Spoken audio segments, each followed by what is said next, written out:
신약성경 요한복음 2장 13절에서 22절까지입니다. 요한복음 2장 13절에서 22절로 나오는 말씀, 제가 한 절 읽고 여러분들이 한 절 읽고 마지막 22절은 우리 한 목소리로 함께 합독하도록 하겠습니다. 13절 제가 읽습니다.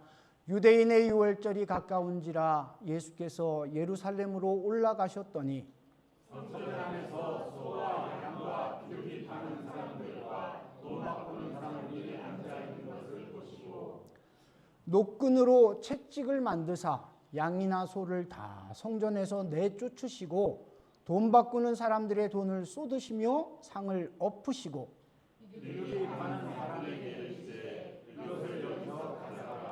내 아버지의 집으로 장사하는 집을 만들지 말라 하시니 제자들이 성경 말씀에 주의 전을 사모하는 열심히 나를 삼키리라 한 것을 기억하더라. 이에 유대인들이 대답하여 예수께 말하기를 내가 이런 일을 행하니 무슨 표적을 우리에게 보이겠느냐.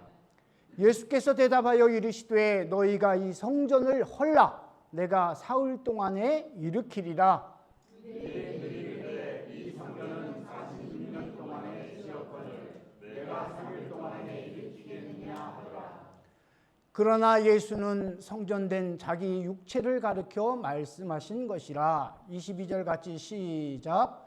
죽은 자 가운데서 살아나신 후에야 제자들이 이 말씀을 하신 것을 기억하고 성경과 예수께서 하신 말씀을 믿었더라. 아멘. 우리 잠시 기도드리고 말씀으로 함께 은혜 나누겠습니다.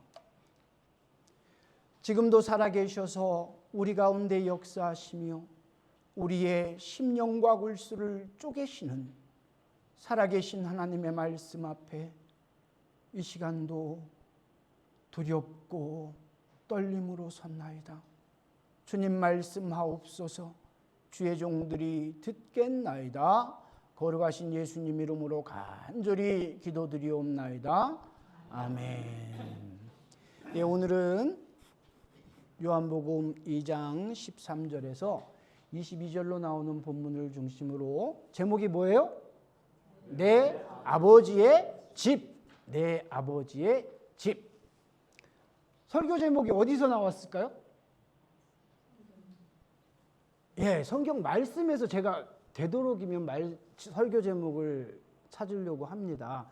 왜냐하면 본문 속에 있는 단어를 쓰면 여러분들이 제목만 기억해도 그 본문의 내용이 어느 정도 이렇게 연상이 되기 때문에 목사님들이 이렇게 설교문을 준비하고 설교 제목을 굉장히 많이 신경을 쓰잖아요.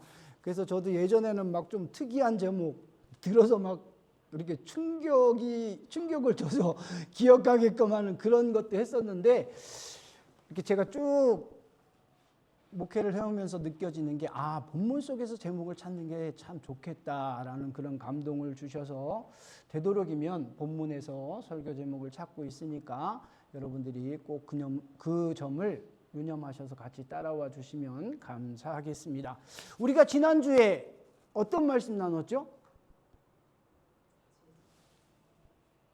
뭐가 되는? 물이 포도주 되는 뭐를? 기적? 표적을 예수님께서 행하셨어요. 이 표적은 예수님이 행하신 공생애 기간에 행하신 첫 번째 표적이에요. 그러면서 제가 지난주에 말씀의 포인트를 여러분들에게 설명하면서 굉장히 강조했던 부분이 있죠. 표적과 기적에 대해서. 물이 포도주가 된 것은 가능한 일이에요? 불가능한 일이에요? 그렇죠. 불가능한 일이에요. 여러분, 물은 물이에요. 포도주는 포도주고. 그래서 콩 심으면 팥 나고, 콩 심으면 콩 나고, 팥 심으면 팥 나는 거예요. 근데 물이 물이어야 되는데 물이 뭐가 됐어요? 포도주가 돼버렸어요. 이거를 가리켜 세상 사람들은 뭐라고 한다고요? 와우 하면서 기적이다, 기적이다. 왜? 불가능한 일이 이루어졌으니까. 그러면 성경도 물이 포도주가 되었으니까 그 맥락에서 생각해 보면 당연히 뭐라고 기록해야 돼요? 이것은 예수님께서 행하신 첫 번째 기적이다 이래야 되는데 성경은 기적이라고 안 했어. 뭐라고 그랬어요? 표적이라고 그랬어요. 표적. 왜 기적인데 표적이라고 했을까요? 그것도 지난주에 설명했잖아요. 그죠? 기적과 표적의 다른 점. 예수님께서는 물을 포도주로 바꾸시면서 나 이런 거 할 수 있어. 짜잔! 이걸 보여주시고자 한 게 아니에요. 그거가 목적이었다면 그건 기적이 됐을 거예요. 근데 주님은 분명히 표적이라고 말씀하셨거든요. 그러니까 주님이 강조하고자 하셨던 거는 뭐냐면 물이 포도주가 된 사실이 아니에요. 결론부터 말씀드리면 예수님께서는 무한한 능력이 계셔서 왜요? 어떻게 그게 가능하죠? 그렇지요. 요한이 제일 처음에 요한복음을 시작하면서 강조했던 것처럼 태초부터 하나님과 함께 계셨던 주님이시기 때문에 주님의 능력은 무한하시단 말이에요. 물을 가지고 포도주를 만드는 것, 포도주를 변화시키는 것, 어쩌면 주님 앞에서는 뭐예요? 그렇죠. 이런 말씀은 안 되지만 껌이에요, 껌. 식은 죽 먹기예요. 식은 죽 먹기. 아무것도 아니란 말이에요. 근데 여러분, 여기서 중요한 포인트가 하나가 있어요. 사람들은 뭐에 열광해요? 사람은 기적에 열광해요. 왜요? 왜 그래요? 기적은 어떻게 나타나니까? 우리 눈에 보이니까, 우리 손에 잡히니까. 예수님께서 항아리에 물을 가득 채워라. 그 항아리에 든 물을 다시 연회장에게 갖다 줘라. 연회장이 그 물을, 분명히 물이었는데 그 물을 맛보더니 뭐라고 그랬어요? 야! 이 잔치를 준비한 사람 너무 이상하다. 왜? 보통 잔치집에서는 어떻게 하는데 처음에 좋은 포도주를 내. 그래서 사람들이 막, 야, 역시 이 집 준비 잘했구나. 훌륭한 잔치야. 이러고 이제 사람들이 자꾸 이렇게 한 잔, 두 잔 먹다 보면 어떻게 돼요? 좀 헬렐레 해가지고 판단이 흐려진단 말이에요. 그러면 어떻게 해요? 좋은 포도주를 무한정 제공할 수는 없으니까 그 정도 타이밍을 딱 재가지고 연회장은 어떻게 해? 하인들에게 야, 지금부터 B급이다, B급. A급은 이제 아껴두고 이따 파이널이 있으니까 아껴두고 이제부터는 B급이 나가는 거야. 보통 이런 수순을 밟는단 말이에요. 근데 그러니까 그게 보통의 관례니까 그 잔치집에서도 당연히 그렇게 했을 거라고 연회장은 생각했단 말이에요. 근데 중간에 가져온 물이었는데 그 포도주를 딱 맛보니까 어때? 처음부터 나왔던 A급보다 더 좋은 스페셜 A급이야. 그러니까 이 연회장이 깜짝 놀라는 거예요. 이야, 보통 사람들은 좋은 것부터 내고 나중에 B급을 내는데 이 사람은 이 잔치를 준비한 주인은 더 좋은 걸 예비해 두었구나. 그러니까 사람들이 그 포도주를 맛보면서 막 열광하는 거예요. 근데 그 사람들의 열광 속에 믿음이 포함되어 있을까요? 믿음이 포함되어 있었을까요? 예수님은 공생애를 통해서 물이 포도주 되는 것보다 더 놀라운 표적들을 많이 행하셨어요. 그죠? 병자들도 고치고 귀신 들린 사람들도 낫게 하고. 그때마다 사람들은 뭐 했어요? 열광했어요. 보리떡 5개, 물고기 2마리로 5,000명, 4,000명을 먹일 때도 사람들은 열광했어. 왜? 너무 배가 고팠는데 자기 입으로 빵이 들어가고 물고기가 들어가니까 이거는 진짜 기적이에요, 기적. 예수님만 따라다니면 배고플 걱정이 없겠구나. 우리가 로마에 이렇게 시달림을 당하고 핍박을 받는 이 어려운 상태가 어쩌면 예수님이 해결해 주실 수도 있겠다. 그래서 사람들이 예수님을 뭘로 세우려고 그랬어요? 왕으로 세우려고 그랬잖아요. 근데 예수님은 그게 목적이 아니셨어요. 여러분, 예수님이 이 땅에 오신 목적이 뭐죠? 병자 고치려고? 물을 포도주로 바꾸려고? 귀신 들린 사람을 귀신을 쫓아주려고 예수님이 이 땅에 오셨나요? 명확하게 대답하세요. 그래서 예수님 오신 거예요? 아니에요, 여러분. 절대 착각하시고 헷갈려 하시면 안 돼. 예수님이 이 땅에 오신 목적은 오직 단 하나. 뭐 때문에? 십자가 지시려고 이 땅에 오신 거예요. 그 목적 하나 때문에 예수님께서는 이 땅에 오신 거예요. 하나님의 아들이심에도 불구하고. 왜요? 그게 왜 중요하죠? 십자가가 뭔데요? 십자가 자체는 그게 중요한 게 아니에요. 주님이 십자가에 못 박혀 죽으셨기 때문에 십자가가 중요한 거예요. 왜? 주님이 십자가에 못 박혀서 나를 위해 죽지 않으시면 하나님의 자녀가 될 수 있는 은혜가 우리에게 임하지 못하기 때문이에요. 여러분, 세상에 착한 사람 많죠. 법 없어도 살 사람들 많습니다. 부자들이 가난한 사람들을 위해서 기부하고 도네이션하고 그들을 돕고 하는 사람들 굉장히 많아요. 여러분들 주일학교 다니실 때 배우셨고 부르셨던 찬양 중에 혹시 기억나실지 모르지만 돈으로도 못 가요? 하나님 나라. 어여뻐도 못 가요? 하나님 나라. 믿음으로 가는 나라? 하나님 나라. 하나님 나라는 돈으로 살 수 없어요. 하나님 나라는 내가 이 땅에서 선하게 착하게 산다고 해서 하나님 나라가 우리에게 주어지는 게 아니에요. 하나님 나라의 백성이 되는 유일한 길이 뭐예요? 십자가를 통과하지 않고는 하나님의 자녀가 될 수 있는 어떤 길도 없어요. 그렇기 때문에 예수님께서 이 땅에 오신 목적은 바로 그것 한 가지입니다. 본문으로 다시 돌아와서요. 오늘 이제 그 물이 포도주가 된 그 표적을 행하시고 바로 이어지는 본문이잖아요. 어떤 내용이에요? 딱 간추리면 네 자로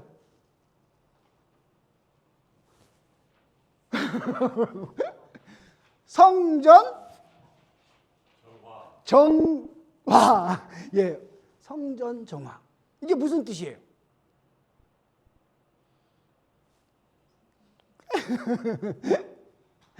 미국에서 살다 보면 참 특이한 현상이 일어납니다. 어떤 현상이죠?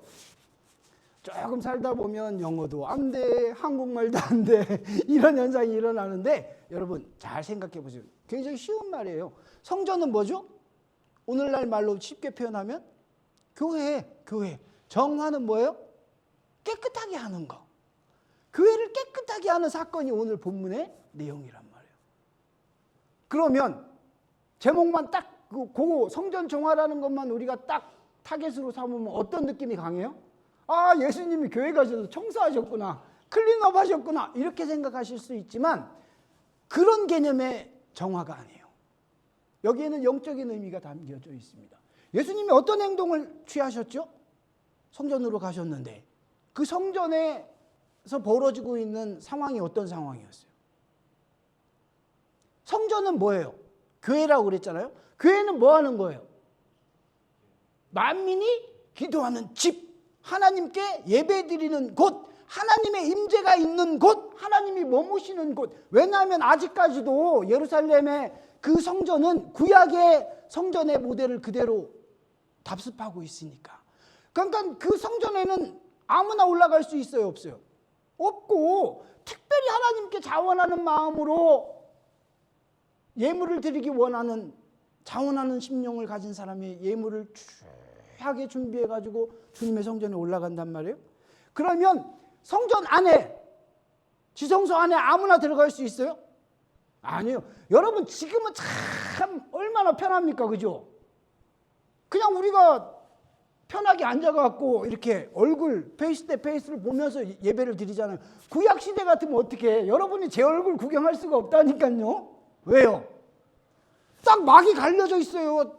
가려져 있어. 그래서 제사장인 저는 아침부터 엄청 바빴을 것 같아요. 목욕도 해야 되고 그 제사장이 입어야 되는 옷도 다 입고 세팅을 다 맞추고 백성들이 드린 제물을 가지고 하나님의 지성소에 들어가서 그 제물을 드린단 말이에요. 근데 여러분들은 천이 딱 가려져 있으니까 그 안에서 어떤 일이 일어나고 있는지를 못 보는 거예요.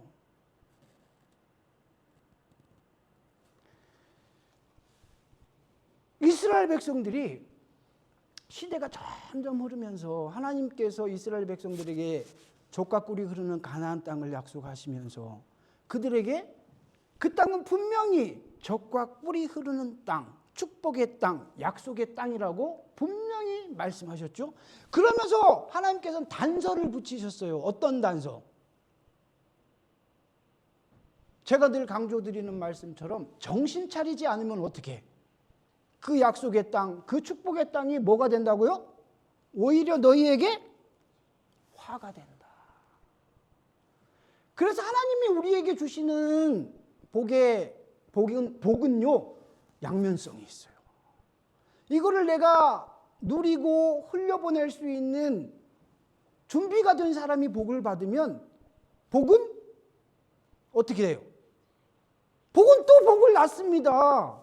베풀면 내가 줄어들고 가난해지고 없어질 것 같지만 여러분 하나님이 주신 복을 나누어 주잖아요. 그러면 그 복은 점점 더 풍성해지는 은혜를 체험하게 됩니다. 그런데 이거를 내가 다스릴 수 있는 능력이 안 되는데 그게 나에게 임하잖아요. 그게 우리 자녀들에게 임하잖아요. 하나님이 우리 자녀들을 높은 자리에 세우시잖아요. 근데 그에게 믿음의 기초가 없어. 그럼 어떻게 될까요? 오히려 그것은 복이 아니고 화가 되는 거예요. 우리는 성경에서 그런 사람들을 얼마나 많이 봤습니까? 우리 주변에서 하나님께 복받아서 그렇게 잘 하나님을 섬길 줄 알았는데 철저하게 실패하고 패배하고 그런 사람들 많이 봤지 않습니까? 그래서 무엇보다도 복은 받는 것도 중요하지만 받기 전에 뭐가 중요하다고요? 준비되는 게 굉장히 중요합니다. 요셉이 애굽의 국무총리가 되지 않았습니까? 그죠? 근데 여러분 사람들은 뭐만 보냐면 요셉이 국무총리가 됐다 이 팩트만 보는 거예요. 근데 우리는 뭐를 봐야 돼요? 요셉이 국무총리가 되기까지 거쳤던 과정들을 보는 거예요.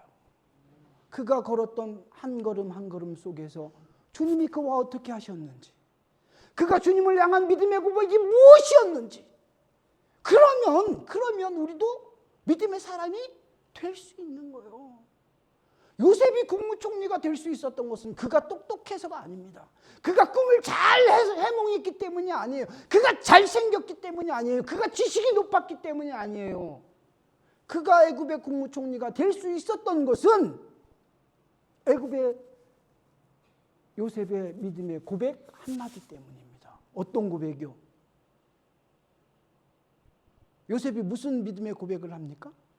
보디발의 아내가 젊은 요셉을 유혹할 때 요셉이 그 여인을 향해서 외치는 비명과 같은 믿음의 고백이 있어요. 뭐라고요? 내가 어찌 하나님께 득죄하리요. 여러분 하나님은 우리의 눈에 보이지 않지 않습니까? 그죠? 그래서 사람들은 하나님을 보지 못합니다. 근데 요셉은 뭐라고 그래요? 그 보이지 않는 하나님께 내가 어떻게 득죄하나? 내가 하나님 앞에 어떻게 하나님이 나를 보고 계신데 내가 죄를 지을 수 있냐? 그게 요셉의 믿음이에요. 그 믿음 하나 때문에 요셉이 애굽의 국무총리가 된 거예요. 국무총리가 되고 난 후에 요셉이 경고망동했다, 교만이 목까지 찼다, 그런 표현이 성경에 나옵니까? 아니에요, 여러분. 준비되어서 그 자리에 앉게 되면 하나님은 그를 사용하시는 거예요. 뭘로? 축복의 통로로. 바라기는 이 시간 주님 앞에 예배드리는 우리 비전교회 사랑하는 성도들 모두가 준비된 믿음의 사람 되시기를, 여러분의 자녀들이 준비된 믿음의 자녀들, 그래서 그래서 하나님이 주시는 복을 온전히 누릴 수 있는 축복의 통로들이 되시기를 주님의 이름으로 간곡히 부탁을 드립니다. 예수님께서 성전에 가셨잖아요. 근데 이 성전이어야 되는데, 성전 다 와야 되는데, 성도가 성도 다 와야 되는데, 교인이 교인 다 와야 되는데, 교회가 교회 다 와야 되는데 어때요? 아닌 거예요. 아닌 거예요. 가보니까 마치 좀 속된 표현으로 뭐요? 돛대기 시장이에요. 돛대기 시장. 하나님께 예배드리고 만민이 기도하는 곳인데 성전에 들어가자마자 어떤 광경이 펼쳐져요? 이유는 있어요. 변명은 있어요. 핑계는 있어요. 여러분 공동묘지 가서 물어보세요. 왜 죽었냐고. 그럼 다 이유가 있다니까. 이유 없는, 핑계 없는 무덤은 없어요. 우리도 하나님이 우리에게 딱 대면하셔서 우리에게 뭔가를 질문하시면 우리가 가장 먼저 하는 게 뭘까요? Yes, sir. 제가 잘못했습니다. 회개하겠습니다. 이거예요? 아니에요, 여러분. 지금 시치미를 딱 떼고 계신데 딱 하나님을 직면하면 우리는 제일 먼저 변명합니다. 하나님 뭐라고 하시지도 않았는데 도둑이 제발 저리는 거예요. 이래서 못했고 저래서 못했고. 그 당시 제사법이 있으니까 하나님 제단에 빨리 가까이 예루살렘에 사는 사람들은 자기가 귀하게 준비한 짐승을 가지고 와서 제사를 드릴 수도 있었겠지만 먼 곳에서 오다 보면 그 살아있는 생물을 데리고 온다는 게 그 당시로서는 지금도 어려울 텐데 그 옛날에는 더 어렵지 않았겠습니까? 그래서 하나님이 이스라엘 백성들에게 어떤 방법을 주셨냐면 멀리 사는 사람이 하나님께 제물을 드리고 싶으면 뭐를? 돈을 갖고 와라. 돈을 챙겨서 갖고 와서 그 제사 드릴 곳에 와서 짐승을 그 돈으로 사서 드려라. 이렇게 하나님이 굉장히 편하게 이스라엘 백성들에게 해주셨단 말이에요. 근데 그 편리함이 하나님은 이스라엘 백성들을 사랑하셔서 편리함을 주셨는데 오히려 그 편리함을 사람들은 어떻게 해요? 편리함으로 받아들이고 그것을 하나님이 우리를 향한 은혜, 사랑으로 받아들이는 게 아니고 어떻게 해요? 두 글자, 이자로 시작하는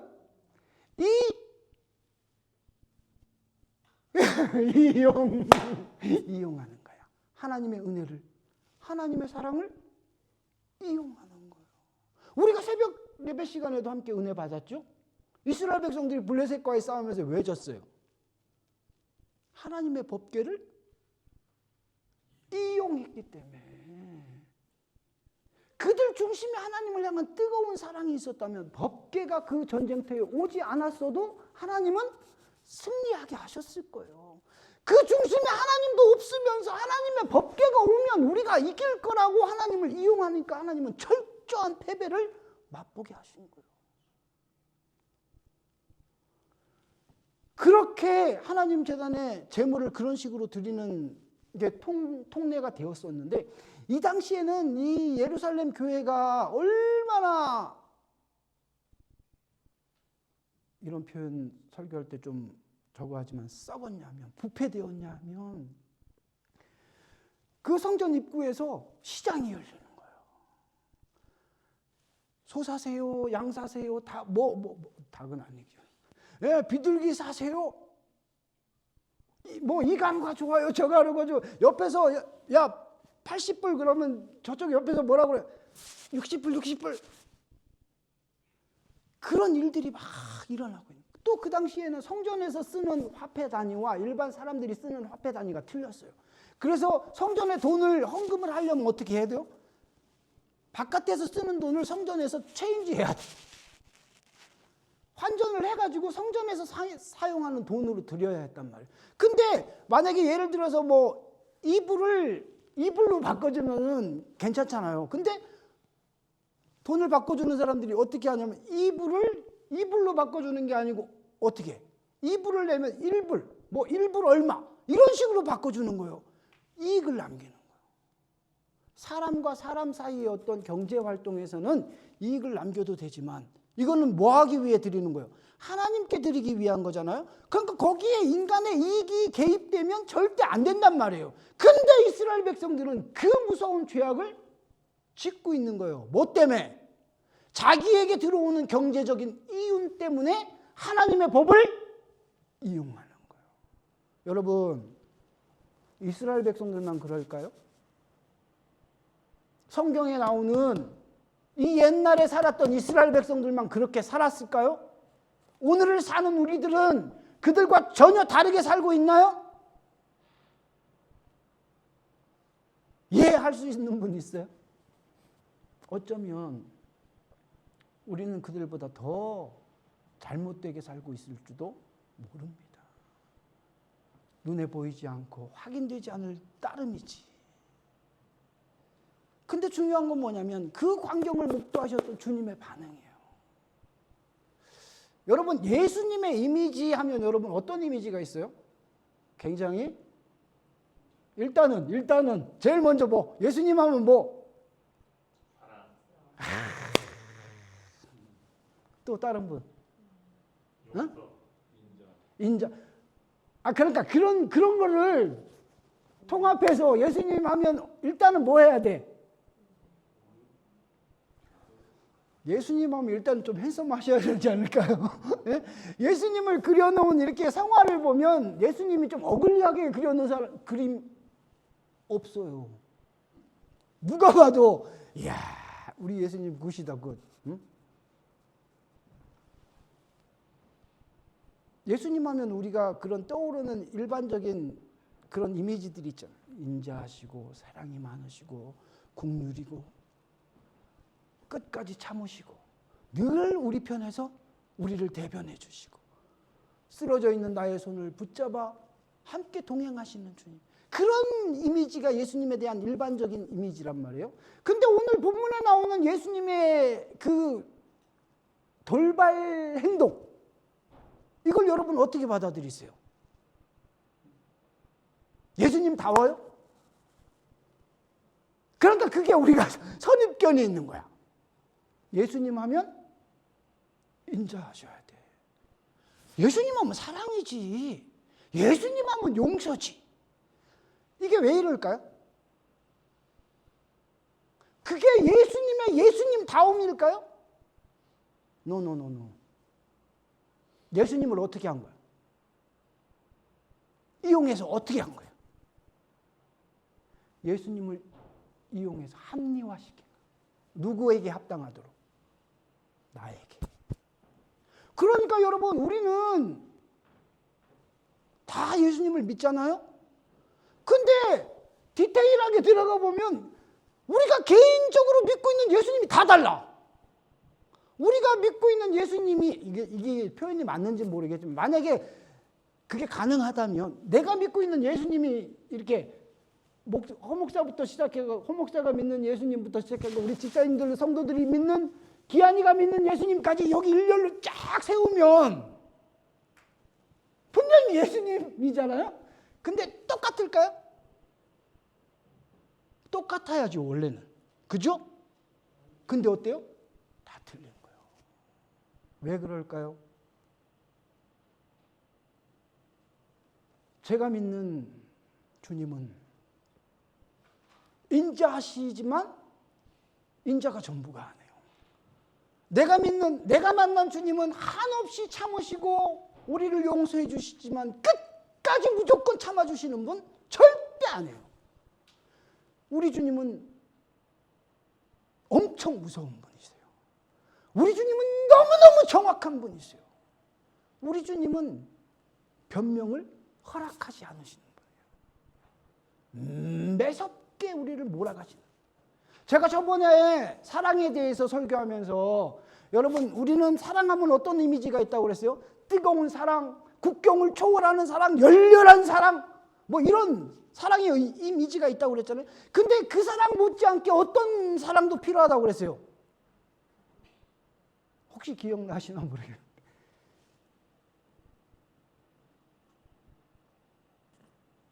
처절하게 냉정한, 차갑게 사랑하는 그 사랑도 분명히 필요하다고 그랬어요. 어떤 때 아닌 것을 긴 것처럼 용납해 달라고 할 때, 특별히 믿음의 부모들이 자녀들을 양육함에 있어서 여러분 뜨겁게만 사랑하시면 안 돼요. 모든 것을 다 해주는 그런 희생의 사랑만 하면 안 돼요. 어떤 사랑도 하셔야 돼? 아닌 거는 두 쪽이 나도 아니라고 할 수 있는 끝까지 이 엄마 눈에 이 아빠 눈에 그게 들어가기 전까지는 절대 안 돼. 왜? 하나님께서 원하시지 않기 때문에. 그거를 목숨 걸고 말할 수 있는 차가운 냉철한 사랑도 자녀들에게 분명히 필요하다. 아멘이십니까? 여러분 반드시 기억하셔야 돼요. 주님의 오늘 본문에 나타나고 있는 분노는 이런 맥락에서 생각해 본다면 어떤 사랑일까요? 차갑고 매정하고 엄격하신 사랑. 어쩌면 이 사랑이 더 뜨거운 사랑보다, 한없는 용서의 사랑보다, 한없는 자비의 사랑보다 더 깊이를 따질 수는 없겠지만 더 무겁고 더 높은 사랑일 수도 있는 거예요. 왜 그럴까요? 그래야 여러분 하나님을 향한 뭐가 두렵고 떨림이 사라지지 않는 거예요. 왜 많은 사람들이 하나님이 주시는 복을 받으면 넘어지고 자빠질까요? 그 두려움과 떨림이 없어지기 때문에. 어느 순간 몰라요. 자기도 모르는데 살다 보면 그 삶이 주는 혜택들 속에서 누리다 보면 어떻게 된다고요? 내가 나된 것이 처음에는 출발할 때는 뭐라고 고백해? 다 우리 그렇게 고백해요. 나의 나된 것은 하나님의 은혜다. 근데 그거를 누리다 보면 그게 어떻게 해요? 일상화가 되는 거예요. 처음에 만날 때는 천하 없이 귀한 사람이었는데 같이 손 붙잡고 살다 보면 어떻게 된다고요? 내가 막 대해도 되는 사람, 내가 막 부려먹어도 되는 사람으로 전락시키는 거예요. 제가 그랬죠. 귀한 사람일수록 어떻게 해야 된다고? 정말 친해지고 싶은 사람일수록 어떻게 해야 된다고요? 끝까지 어떻게 해야 된다? 귀하게 대접해야 된다고 그랬어요. 근데 우리는 어떻게? 친해지면 어떻게 해요? 친해지면 막대해. 그게 참 나쁜 것인 것을 알면서도 우리는 참 그 실수를 저지릅니다. 그래서 영우 형제 3월에 결혼하면 절대 아내한테 막대하면 안 돼. 처음부터가 중요해. 응? 무슨 얘기인지 아시겠죠? 예, 첫 단추를 잘 잠궈야 그 밑으로도 잘 잠글 수 있어요. 처음부터 막 이름 부르고 막 시키고 나는 하기 싫으면서 네가 해라 이러면 그거는 이제 더 이상 말하지 않겠습니다. 주님께서 뜨거운 사랑을 표현하셨어요. 주님이 채찍을 노끈으로 채찍을 만들어서 휘둘렀다. 주님한테는 도저히 어울리지 않는 방식이잖아요. 그럼에도 불구하고 주님이 하셨다니까요. 왜요? 물론 가장 직접적인 원인은 내 아버지의 집에 대한 가치를 상실해버린 그들을 향한 주님의 영혼의 울분이셨을 거예요. 그리고 그 회칠한 무덤과 같은 그들의 신앙생활, 전혀 주님을 주임 삼은 삶이 아니면서도 불구하고 겉으로는 어떻게 해요? 주님이 나의 전부야. 주님이 내 삶의 주인이야.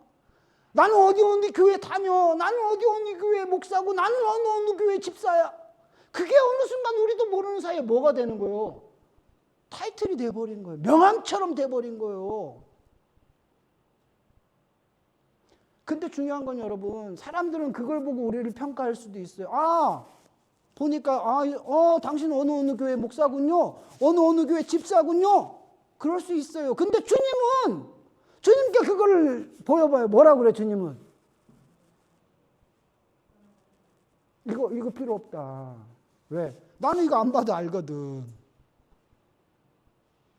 그래서 제가 항상 강조하는 말이 뭐예요? 주님 앞에 서면 여러분이나 저나 어떻다고요? 어떻다 목사니까 특별히 주님의 뭐 봐주고 베네핏이 있을 것 같죠? 아니요. 주님 앞에 서면 똑같아요. 우리의 중심이 어디를 향하고 있느냐? 우리 삶의 우선순위가 어디에 있느냐? 그것만 주님은 보신다는 거예요. 그 누구도 예외일 수가 없는 거예요. 그러니까 그 영혼의 중심을 보시니까 주님 속에서 주체할 수 없는, 주님한테 도저히 어울리지 않는 이 충격적인 행동을 주님이 하신 거예요. 그러면서 여기서 중요한 포인트 하나가 더 있죠. 후반부에 나오는 말씀인데요. 예수님께서 그들을 향해서 뭐라고 그래요? 이 성전을 헐어라.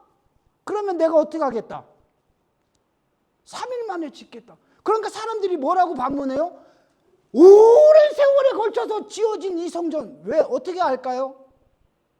어떻게 알아요? 풍문으로 들었어? 그럴 수도 있지만 자기들이 보고 자기들이 느꼈잖아. 이스라엘 백성들이 그 성전을 어떻게 지은 성전이라는 거 너무나 잘 알잖아요. 근데 여러분, 믿음은 아는 것으로 시작되는 게 절대 아닙니다.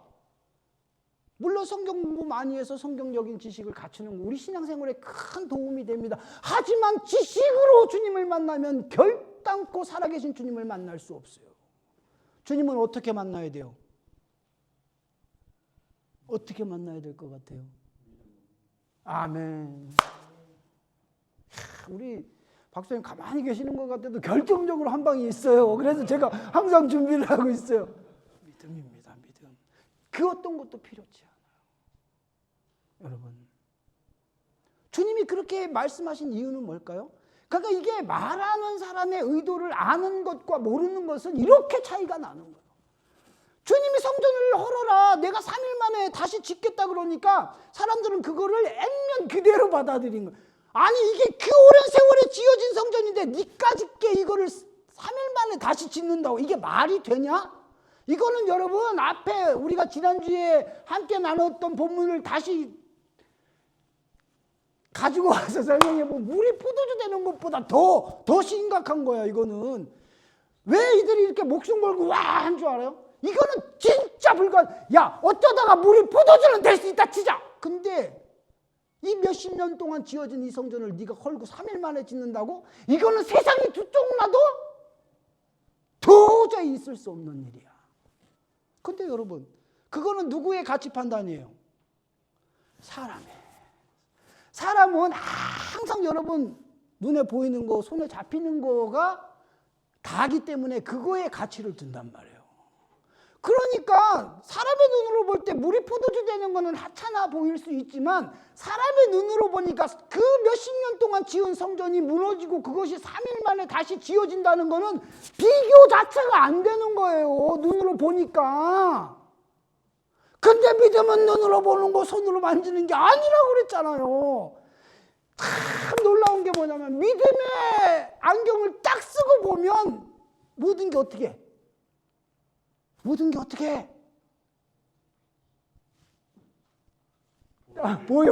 보이지? 보이는데 어떻게 보여? 잘 보여.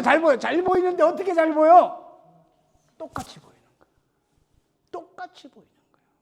여러분, 우리는 그렇게 생각할 수 있어요. 물이 포도주 되는 것, 참 놀라운 일이죠.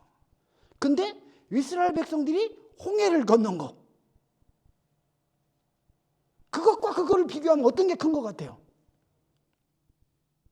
벌써 정답을 아시니까 다들 시치미를 띄고 계시. 분명히 홍해를 걷는 게 더 커 보이잖아요. 이게 똑같은 얘기예요. 물이 포도되는 걸 봤음에도 불구하고 예수님께서 성전을 무너뜨려라, 헐어라, 내가 사흘 만에 짓겠다. 이거를 왜 못 받아들이는 거예요? 비교가 안 되는 거지. 다르게 보이는 거지. 가치를 딱딱 나누어 보니까 이게 더 커 보이는 거죠. 주님께서 이제 후반부에 가시면 성전에 가셨어요. 성전 입구에 뭐가 있어요? 몰라요, 목사님. 안 가봤어요.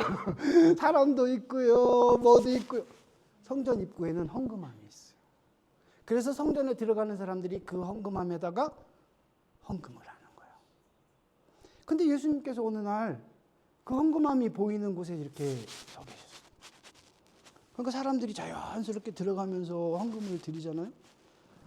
삐까뻔쩍한 실크 슈트를 입은 사람이 들어가면서 큰 장지갑에서 이렇게 해가지고 돈을 넣기도 하고, 뭐 어떤 사람은 또 준비한 걸 넣기도 하고.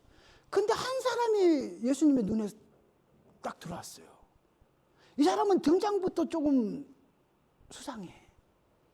이분 차림새가 벌써 어떻게 해요? 성경은 디테일하게는 안 나왔지만 우리가 추론해 보면 좀 허름했을 거야. 그리고 자꾸 눈치를 봐. 누가 나를 보고 있진 않은가. 그러면서 손에 뭐를 자꾸 이렇게 감추고 가. 그러더니 가가지고 그 성전 입구에 있는 헌금함에다가 헌금을 드리는데 집회였으면 소리가 안 났을 텐데 2렙돈의 동전을 드렸거든요. 그러니까 뭐 헌금함이 우리가 직접 못 봤으니까 모르지만 만약에 사이즈가 이만하다고 하고 여기에 이제 돈을 넣는 구멍이 이렇게 나 있으면 동전을 딱 넣으면 어떻게 될까요? 땡그랑 소리가 나겠죠, 여러분. 자판기에 동전, 자판기는 소리가 안 나는 거예요. 하여튼 그 땡그랑 하는 동전 2개가 떨어지는 그 소리가 어쩌면 다른 사람들은 못 들었을 수도 있어요. 근데 주님의 귀에는 그게 선명하게 들렸어요. 그러면서 주님이 딱 한마디 하시는 거예요. 뭐라고? 오늘 이 성전에 수많은 사람들이 와서 저마다 준비한 예물을 하나님 앞에 드렸지만 지금 저기서 하나님께 예물을 드린 저 여인보다 하나님께 많이 헌금을 드린 사람이 없다. 여러분, 세상의 가치 기준으로 따지면 많은 돈을 넣은 사람이 헌금을 많이 드린 거예요. 그게 맞는 거예요. 근데 주님은 그게 많다고 안 하시는 거예요. 그러면서 주님의 방식은 뭐예요? 왜 그 여인이 동전 2개 딸랑 드렸는데 왜 그가 제일 많이 헌금을 드렸다고 했을까요? 그 후에 보면 표현이 딱 나와요. 왜? 몇 천만 원, 몇 억 원을 드려서가 아니야. 주님이 그 여인의 믿음을 칭찬하신 건 단 하나, 전부예요. 전부. 주님께 그가 가지고 있는 전부를 드렸기 때문에 그 헌금이 가장 큰 거예요. 아멘. 여러분, 우리는 주님 앞에 많은 걸 드립니다. 그죠? 근데 여러분, 이 땅을 살아가시면서 언제인지 모르지만 반드시 주님이 우리를 부르시는 그날이 올 거잖아요. 그때 주님 앞에 섰을 때 주님이 만약 이렇게 물으신다면 우리는 뭐라고 대답할까요? 얘야, 너 이 땅에서 참 수고하며 그 힘든 믿음의 여정을 걸어오느라 애 많이 썼다. 그런데 내가 마지막으로 너에게 하나만 물을게. 너 이 땅을 살아오면서 한 번이라도 너의 전부를 나에게 드려본 적이 있느냐? 그렇게 만약 물으신다면 우리는 주님 앞에 뭐라고 대답할 수 있을까요? 왜 우리가 전부를 하나님께 못 드릴까요? 가장 큰 원인이 뭘까요?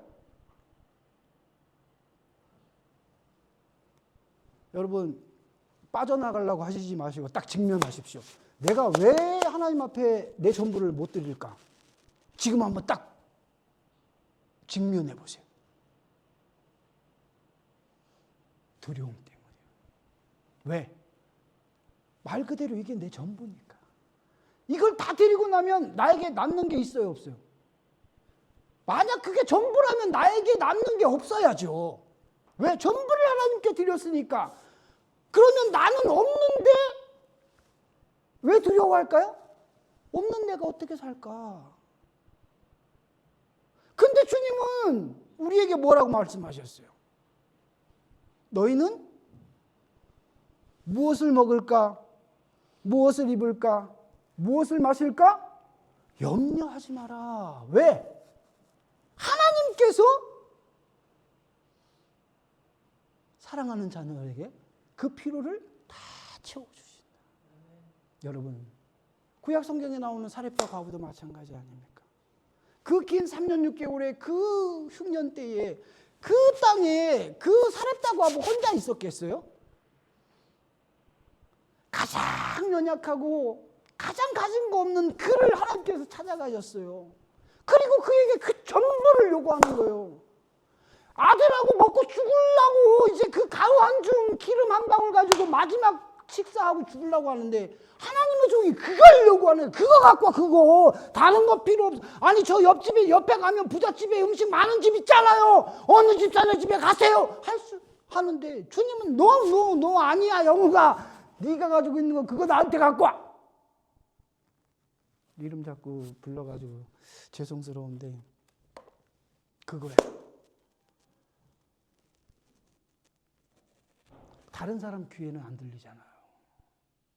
사도 바울이 다메섹 도상에서 예수 믿는 사람 죽이려고 공문서 위임장 들고 가는 거예요. 근데 그 길 위에서 천둥 같은 소리가 들려요. 다른 사람들은 그게 천둥 소리인 줄 알았대요. 근데 누구의 귀에는, 사도 바울의 귀에는 냉랭한 살아있는 예수님의 음성으로 들리는 거예요. 사울아 사울아 네가 왜 나를 핍박하느냐. 네가 핍박하는 예수다.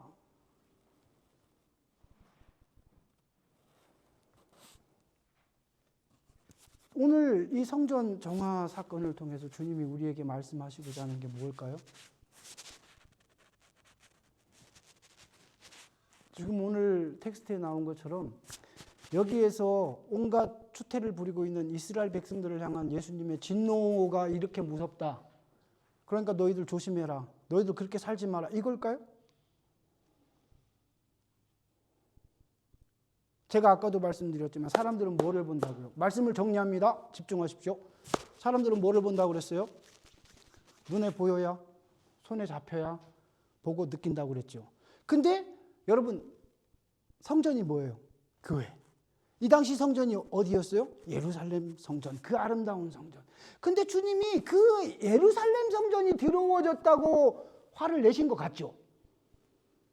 팩트로 보면. 근데 거기에는 우리가 알지 못하는 주님의 은혜가 있어요. 눈에 보이는 성전이 더러운 것은 물론이지만 그것보다 더 추잡하고 더 부패되고 더 더러웠던 게 뭘까요?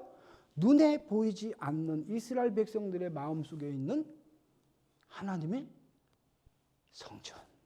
내 아버지의 집이 그 눈에 보이는 성전이 더럽고 황폐되고 어수선하고 장사 소굴로 변한 것보다 더 추하고 더러운 거예요. 이 말씀을 오늘을 살고 있는 우리들에게 접목시키면 저의 눈에는 여러분 마음속에 있는 여러분들이 가지고 있는 하나님의 집이 하나님의 교회가 안 보여요. 왜요? 우리가 모여서 예배드리는 이 교회만 교회가 아니라고 그랬잖아요. 우리 각자가 하나님이 세우신 걸어다니는 교회라니까요. 근데 여러분이 가지고 있는 그 여호와의 집 하나님의 교회는 하나님이 보실 때 어떻겠냐는 거예요. 오늘 본문에 나오는 이 예루살렘 교회하고 다른가요? 그렇다면 아멘입니다. 근데 만약 그렇지 않다면 주님은 어떻게 하실까요? 여러분, 마지막 22절이 굉장히 중요합니다. 우리 마지막 22절 같이 한번 똑똑한 목소리로 한번 읽겠습니다. 시작. 죽은 자 가운데서 살아나신 후에야 제자들이 이 말씀하신 것을 기억하고 성경과 예수께서 하신 말씀을 믿었더라. 21절까지가 사실은 성전 정화 사건이에요. 근데 22절은 좀 생뚱맞은 구절이 쑥 들어갔어요. 마치 해석해 놓은 듯한, 풀어 놓은 듯한 말씀이 딱 22절에 기록이 되어져 있는 거예요. 이 22절이 우리에게 가르쳐 주는 게 뭐예요? 그 당시 주님께서 그렇게 성전을 깨끗하게 하시려는 액션을 취하셨던 그 기쁘신 뜻을 그 당시 사람들뿐만 아니라 그 현장에 있었던 사람들뿐만 아니라 예수님과 동행했던 예수님의 제자들뿐만 아니라 모두가 어떻게 했다고요? 그 당시에는 알았다, 몰랐다? 몰랐다. 몰랐다. 그러니까 여러분, 예수님의 마음이 어떠셨을까요? 내가 뭐를 해도 몰라. 제가 설교를 하다가 자꾸 집사님 보면서 이러면 어떻게 해? 목사님 왜 그럴까요? 목말라가지고 물 좀 주세요. 물 좀 주세요. 이런 사인이란 말이야. 제가 막 안타까운 표정으로 막 그렇게 하지 뭐, 목사님 뭐 급한 거 있나? 이래 여러분들이 알려고 하잖아요. 근데 지금 예수님이 하시는 행동을 보고도 사람들은 예수님이 왜 저러는지를 몰랐다는 거예요. 그러면 예수님 마음이 어땠을까요? 근데 중요한 희망이 있어요. 마지막에 뭐라고 그랬어요? 예수님이 십자가에 돌아가시고 나서 부활한 후에 어떻게 해? 사람들이 어떻게 했대요? 믿었더라, 믿었더라. 이게 중요한 거예요. 이게 오늘의 핵심 포인트.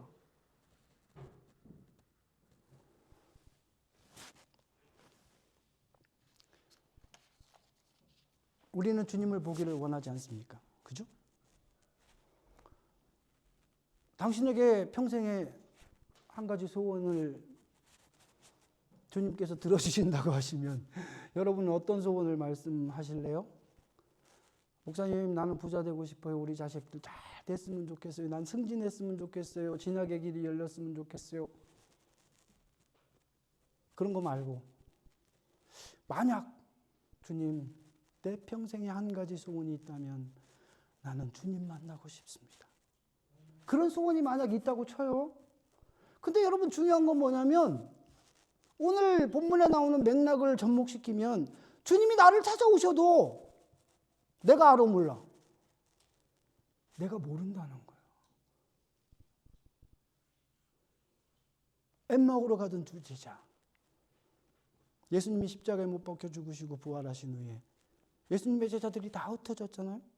근데 두 제자가 엠마오로 갔어요. 엠마오라는 동네로. 길을 가는데 예수님께서 그들과 동행하셨잖아요. 근데 그들은 알았대요, 몰랐대요? 몰랐어요. 그게 그 두 제자만 멍청해서가 아니라니까요, 여러분. 주님은 지금도 누구와? 나와 함께하고 계세요. 근데 누구는 몰라? 누구는 모를까요? 나는 몰라. 왜요? 아까도 말씀드렸듯이 나는 내가 필요할 때만 예수님을 찾는 사람이거든요.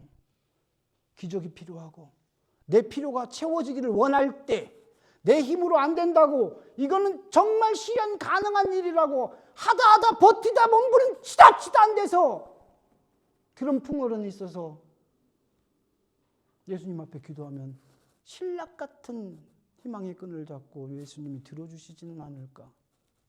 세상 사람들과 조금도 다르지 않은 논리로 주님을 그렇게 이용하니까 주님이 나와 함께 계셔도 우리는 모릅니다.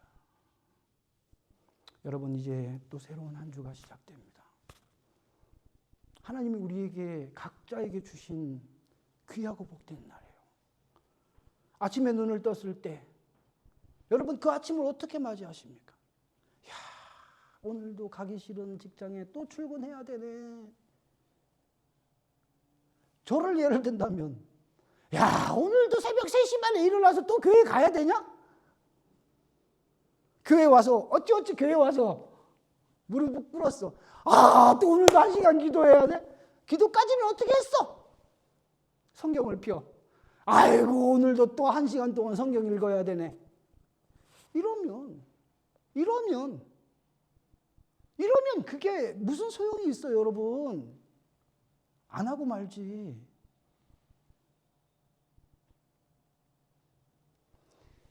진짜 내가 아침에 눈을 떴는데, 새벽에 눈을 떴는데 내가 맞이한 이 아침이 내 인생의 마지막 날이라고 여러분 한번 가정해 보세요.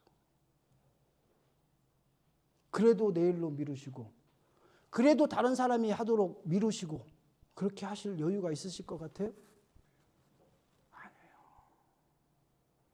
우리 하나님은, 우리 예수님은 우리를 뜨겁게 열렬하게 사랑하시지만 때로는 너무너무 차갑게, 냉정하게, 그렇게도 우리를 사랑하시는 분입니다. 이 한 주를 살아가시면서 그 주님 만난 귀한 고백과 믿음의 간증의 흔적을 지니시는 우리 성도들 되시기를 주님의 이름으로 간곡히 부탁을 드립니다. 시간이 많이 흘렀습니다. 자리에서 일어나셔서 드려진 예물 위해서 축복기도 드리고 축도로 예배 마치도록 하겠습니다. 귀하신 아버지 하나님, 오늘도 주님 앞에 예배자로 서면서 빈손 들고 나오지 아니하고 귀한 예물 심습니다. 남아서 여유 있어서 드림이 아니라 모자라고 없는 중에도 주님 주신 줄 알고 눈물을 흘리며 씨를 뿌리는 자의 심정으로 심사오니 아버지 하나님이 심기어진 것 위에 30배, 60배, 100배의 결실로 우리들의 삶 가운데, 우리 자녀들의 삶 가운데 열매 맺게 하여 주시옵소서. 지금은 우리 주 예수 그리스도의 은혜와 아버지 하나님의 크신 사랑하심과 성령님의 인도 내주 역사 충만하심이 오늘도 저 세상을 향해 믿음의 사람으로 새롭게 변화되어 나아가기를 원하는 우리 비전교회 사랑하는 성도들의 삶 가운데, 저들의 자손들의 삶 가운데 지금부터 영원토록 함께 하시기를 간절히 축원하옵나이다. 아멘.